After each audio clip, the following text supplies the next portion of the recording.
Here we go. All right, Madison, Georgia. I parked in the paid parking spot, didn't pay. Had breakfast at the IHOP. That was horrible. Probably the second worst tip I've given. Trying to leave, I literally had to hit the door open so their little buzzer would go off, or their little door chime, so they knew that I was at the door. I got an egg white omelet. This is what it looked like. Just trying to have something light for breakfast, and I didn't feel like making eggs this morning, so now we're on our way up to Hartsville.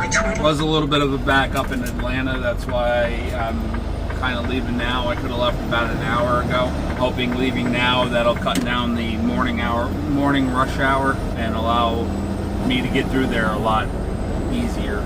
But it's Atlanta, you never can tell. The only reason I didn't pay for the parking last night, they tend to be extremely relaxed, especially in that area, especially at that truck stop. And there was 21 parking spots available, and there was maybe like 8 holes. 21 according to the app, that there was 21 spots available still, and there was like 8 holes that are actually open. So there's that many people parking without paying, they're not doing anything about it. And I'm not going to spend my money, because honestly, if they're not following up, why bother? Point of having reserved parking if you're not going to make sure it's reservable. It's laughable because even the video I actually just put up, well, it's coming out tomorrow as of my time. Today is June 10th, going down to Texas. At the end there, I was in Rockwall, Texas, and at that TA there, they said you can't even reserve online. They basically shut the online reservation off, and you had to come inside to reserve it. But if it was after 11, the guys don't even go out into the parking lot. So if you get to Rockwall, Texas after 11 o'clock, they're not even coming to check who's in the reserve spots. So at that point, what's the point of paying? You get there at 11:30 at night, you just park wherever, because they're not coming out to do anything about it. They're not coming out to ask you to move. They're not coming out to ask if you paid. And it might sound, I guess, irresponsible. My eyes, when reserve parking started up, it was so that you could reserve the spot for you were going to be there that night, and you wanted to pay for the spot ahead of time so that you knew that you had a spot to get when you got there. Spots are already taken up, and you're not able to reserve ahead of time. What's the point of the reserve spot other than you just to put more money in the pocket of the company, and we get no benefit? There's some places that I do pay. Connecticut, Wellington, Connecticut, for example, the whole lot is paid parking. But then you also have reserved parking on top of it. So if I don't expect to have breakfast and dinner in there, which is what I did last time, I pay for the reserved spot. One, it's still a write-off, and two, that paying for that reserved spot covers the cost to get out the gate. Anyway, that's enough rambling. 104 miles we're down to. ETA's 10:35. We'll see what time it is when we get there. Definitely could be better. Well, I'm gonna be kind of annoyed if this is what actually is going to happen. Normally, these guys call me and ask me what time I want to pick up. This time they just dispatched me, and on there it said an open window, so I thought maybe things have changed. I just checked again, and it's showing me an appointment time for 10:20 tonight. So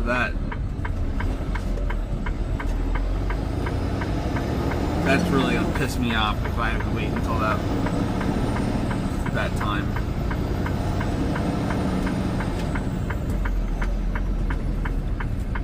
We'll get our board set up and get checked in, and we'll see what happens. We're pulling in now, and 11 o'clock. So we lost about a half an hour. About a half an hour in the traffic. Alright. I love how goofy this makes me look. Kind of just got this thing thrown on here so it does what it needs to do. So our appointment was for 10:20 tonight. I called up and I asked them if there was any possibility to get the appointment moved up. So we checked the system. There was no openings on the system. So he called ahead and he was able to get a favor and get me moved up to 3:30. It's now 1:40. So we're getting in now. Thank God. Alright, we're all loaded up. Here we go. Now you can see much. There we go. This tarp been knocked out, and then I'll show you the aftermath. I'm beat right now. My shirt is soaking wet. It's hot as can be out here. And I don't want to do no more. Oh yeah, I am soaked. You can kind of see the markings there. And this shirt is not as much as I'd like, but it's 50% cotton and 50% polyester. My cotton gets heavy when it gets wet. It's not perfect, but it's better.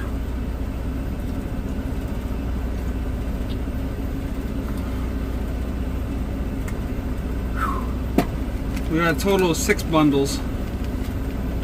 Not much at all. But it's 44,000 pounds. Almost 45,000 pounds. Not perfect, but it's the mug I was dealt. We got an ETA of 9:30. I told them I'd be there around 10:30 Friday morning. Today is Thursday the 10th.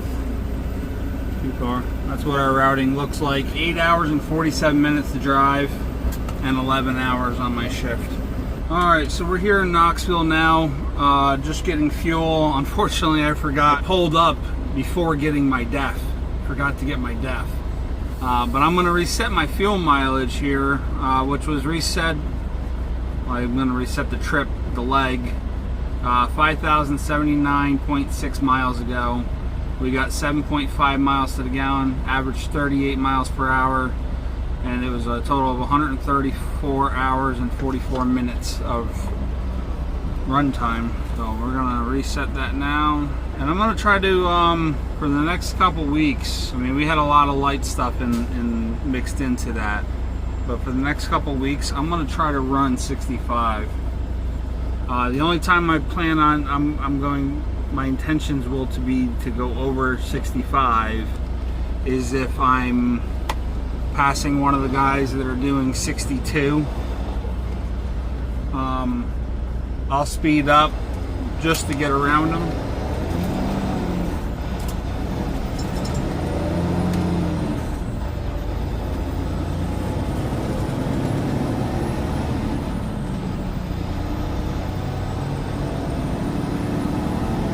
And then go resume my speed.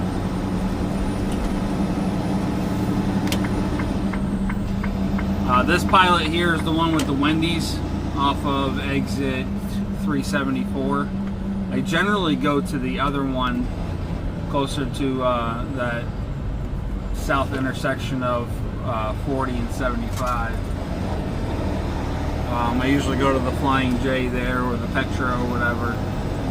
But I like coming here because you got the Wendy's. If you can park there early enough, it's got a nice chicken wing joint across the street where you can sit down and have a beer and have a meal.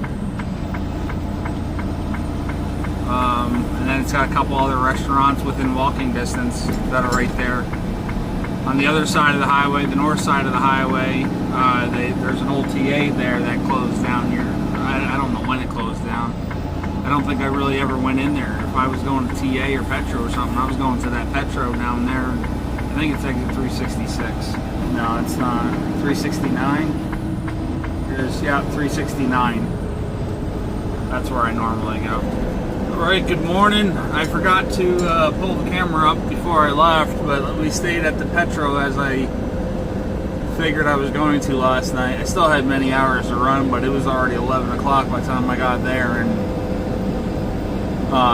because I sat at Gerdau for so long, that extended my clock, and I didn't want to go until 1, 2, 3 o'clock in the morning. So that Petro was I-81 exit 29, Glade Spring, Virginia, and I went and paid my $16 and took a shower because I didn't have any points at the Petro or TA.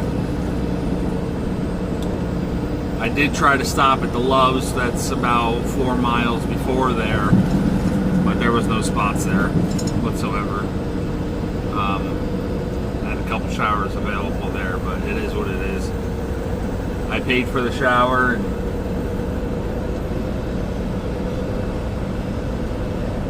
went to bed, now I'm driving.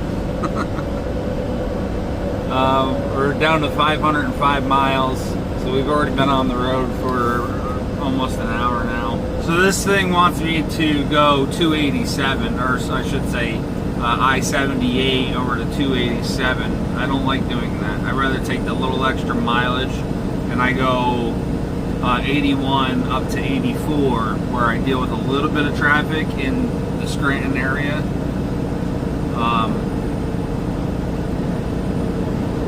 And then I take 84 over into Connecticut. This way it wants me to go 278 over the Tappan Zee Bridge and then up 678. Occasionally it's nice to go over the tap, but we're down to 674 miles. So as far as the fuel mileage goes, we're not doing too hot. But right now I reset it 183 miles ago. 184 miles ago. We're sitting at 6.1 miles to the gallon, 28 miles per hour, and 6 hours and 44 minutes of engine run time. And that's mostly because of the truck running last night. I don't idle it all night long. I put the optimized idle on, and I put the comfort mode on. I close up the curtains, set the temperature in the back, and the truck starts and shuts off. All right, we're here in Rafine. Just stopped to grab a bite to eat for lunch. I was thinking about getting the truck washed, but there's already a good line back there, and I'm not doing that. Our fuel mileage update, we're up to we're back up to 6.7 miles to the gallon, 331 miles, and an average of 35 miles per hour. 9 hours and 26 minutes of engine runtime.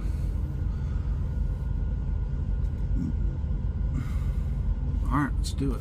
We got ourselves a salad from Subway with some rotisserie chicken. Question is, should I knock out the half an hour? 4 hours and 54 minutes before I have to do a half an hour. I've been here for 20 minutes now. Anyway, while I fight this dilemma, yeah, I'm gonna finish off the 30 minutes. I'll start eating my salad. We'll get out of here in about 7 minutes. Still 523 miles away, and I have 7 hours and 54 minutes left to drive. So while we'll probably still make another stop after this, it won't be for a little while. Probably 6, 7 o'clock tonight to grab something else to eat.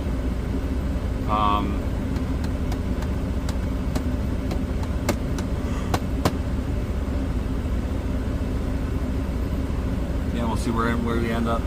Ugh, what a groggy morning. Just so much humidity.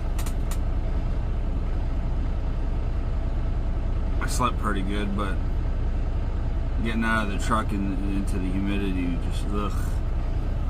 We're in New Hampton, New York, just outside of where I was born and raised. Born in Middletown, and mostly raised in Middletown, Bloomingburg, between the two, anyway.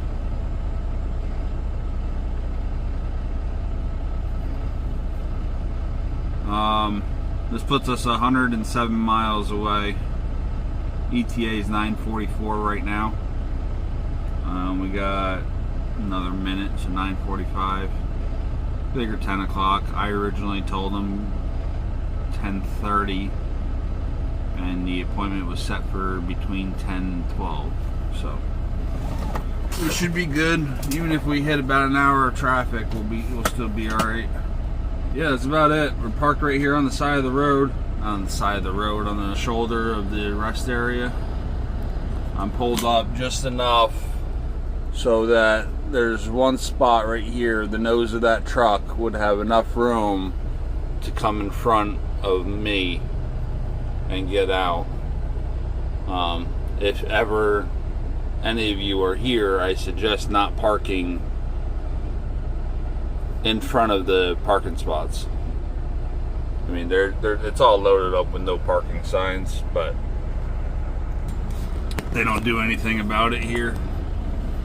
This section right here is the only place you're really going to have an issue. Trucks trying to pull out, and they generally have to come out to the shoulder to clear the nose of the truck that's next to them, especially in these first few spots. Those end spots, not so much, because they got a lot more clearance. They're set back a little bit more. So I guess I'll cover one more thing, the fuel mileage. We got back up to 7.2 yesterday, even after our idling. Now we're at 6.9 on 746 miles. 21 hours, 44 minutes, average 35 miles an hour. So we still got, we got even more than 3 hours, almost, probably double that now, probably 6-7 hours on idling. But we're still getting it back up there by doing our 65. And then tonight, for instance, once I'm done unloading, it's a deadhead all the way home, so that'll definitely bring it up. Monday and Tuesday, I'll be bobtailing, using the truck as a personal vehicle, bobtailing over to do my motorcycle course. So by Wednesday morning, we'll have really good fuel mileage. All right, we're just pulling up to our delivery now, right down the road. I came down 690. I came across 691 as intended, but it wanted me to drop down this Route 5 all the way down here. I ended up going a little bit more, jumped on 91, brought that down to US 68, Connecticut 68, I think it is, and then brought that over to 5. Added a few miles, but a lot faster than going all through that stop and go stoplights and whatnot. There it is. That's the warehouse there on the left. Intra Metals.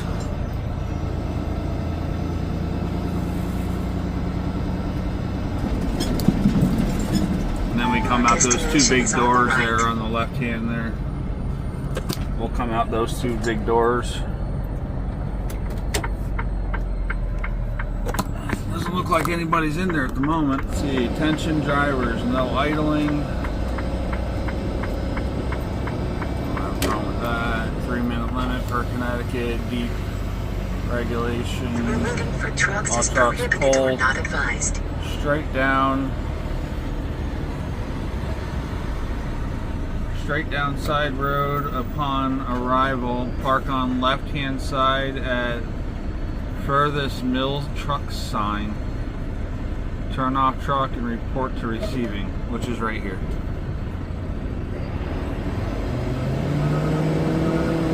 So it's kind of hard to get down there. I'm going to have to pull off right here. There's already 2 trucks down there, and then there's this high lift.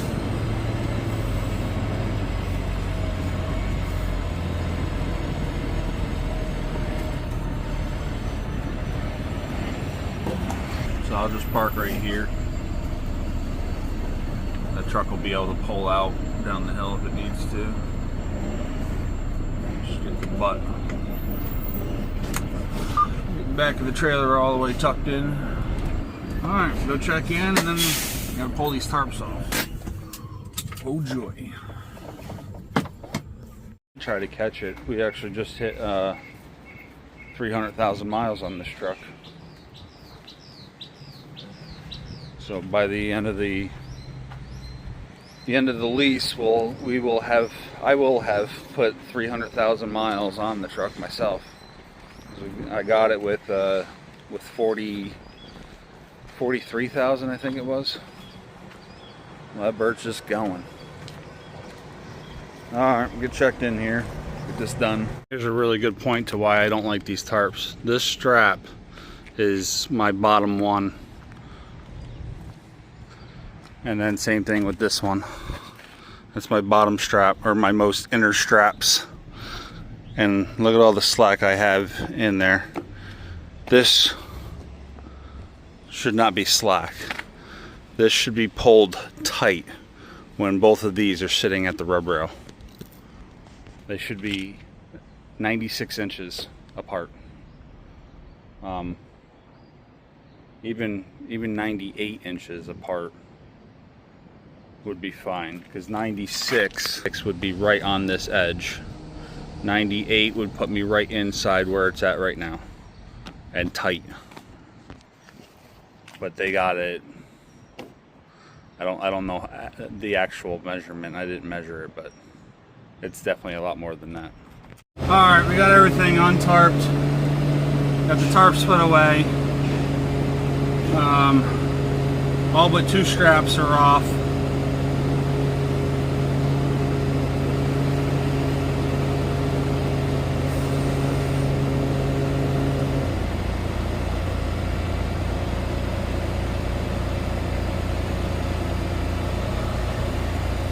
I was sweating like a something.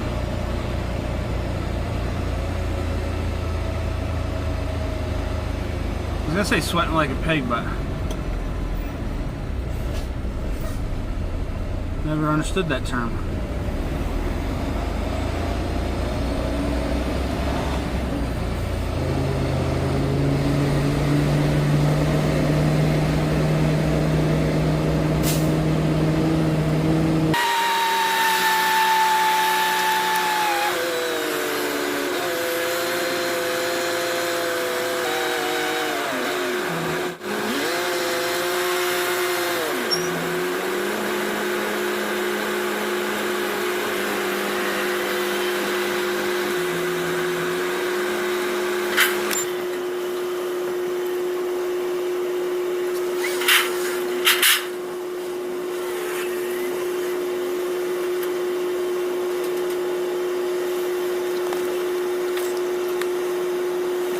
Alright, we just sat there and sat there. We got there 11:30. Finally about a half an hour later at 12 o'clock, everybody's heading to lunch, and one of the yard guys unloaded me real quick. At least I didn't have anybody hit my truck this time. As for the load goes, I made $3,923.23 on this load. My goodness, this traffic. Our deadhead was 125. Loaded miles was 1,011. Total was 1136. Our loaded rate per mile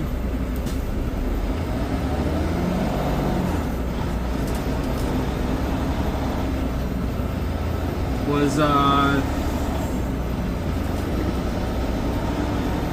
$3.88. Our all miles rate per mile. I have such a hard time saying that one. Our rate per all miles, including our deadhead, including my deadhead, is $3.45 a mile. So we did really good on this load. And the end of the deadhead percentage was 11%. And our month right now is sitting at 27.6% deadhead and $3.04 all miles. So we're making out really good this month so far. Currently, today is the 12th, so we're not quite halfway through yet. But this is my halfway point because I'm not going to be doing anything up until the 15th. Currently, we're sitting at $12,464.24, and I notice I have a hard time with speaking when I don't have my front teeth and my mouth is really dry. That's what we got to deal with for right now. That's what I got to deal with for right now. You guys got to deal with it as far as if you're watching the video, you got to hear it. All right, I'm done rambling. Thanks for watching, guys. Stay safe. We'll see you next week. We're doing a load from Potsdam over to Michigan. I don't remember the town name. I've done it before. Matter of fact, it's back when I first started using the shock cord. We're taking a load over there, picking up Wednesday, deliver Thursday. And I'll let you know how I made out with the motorcycle course on Monday and Tuesday. Thanks again. See ya. Actually, I'd like to add one more thing. If you guys made it this far, please help me out. Like the video, comment on it, share it, subscribe, especially if these type of videos interest you. It really helped me out and I appreciate it.